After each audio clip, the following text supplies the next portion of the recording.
बिथाङानो जाबाय गोदानै मन्त्रि बिबान मोननाय बिश्वजित दैमारी बिथाङा बे समाव दिनै मुलुगनां आबहावा सानजों लोब्बा लाखिनानै मन्त्रि महरै समायखिरा लाखांनानै बिथाङा बिफां फुलि गायनाय हाबाफारिखौ जागायदों। बिथाङा दिनै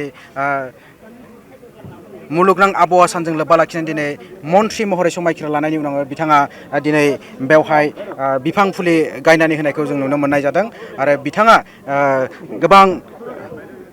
गोबां बेबायदिनो हाबाफारि मावबोनायनि उनाव दिनै बिथाङा बारग' बुंथि महरै जाबोनानै बिथाङा दिनै मन्त्रि महरै समायखिरा लाबाय आरो बे समाव बिथाङा बिफां फुलि गायदों। दिनै मुलुगनां आबहावा सान, बे आबहावा सानजों लोब्बा लाखिनानै दिनै मन्त्रि महरै समायखिरा लानानै बिथाङा दिनै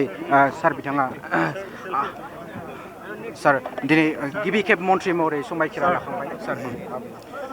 औ दिनै लाबाय मन्त्रि खेरा मानव गेदेर चिफ मिनिस्टारा गावनि टीमाव दिनै लानानै जिखिनि सरकारनि मावनो गोनां खामानि बेखौ मन्त्रि हिसाबै बिबान होदों।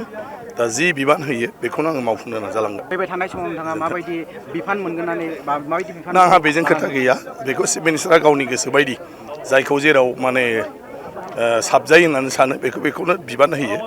गतिके बिनि उनाव मोनसिगोन दा।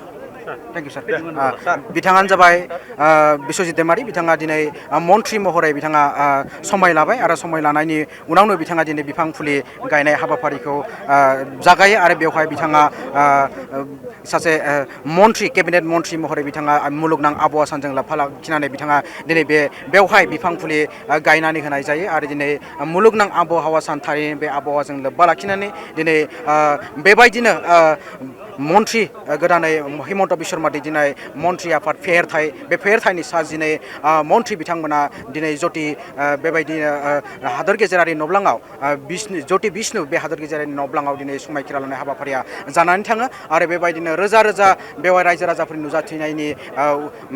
नुजाथिनायनि उनावनो बेबायदिनो हाबाफारिया समायखिरा लानाय हाबाफारिया जानानै थाङो आरो समायखिरा लाखांनाय लोगो लोगोनो मन्त्रि, केबिनेट मन्त्रि महरै बिथाङा मानगोनां बिश्वजित दैमारी बिथाङा मुलुगनां आबहावा सानजों लोब्बा लाखिनाय बेवहाय बिफां फुलि गायनाय हाबाफारिखौ बिथाङा बेखेवनानै होयो आरो केबिनेट मन्त्रि महरै बिथाङा दिनै बेयाव बिफां फुलि गायनाय हाबाफारिखौ जागायनानै होयो।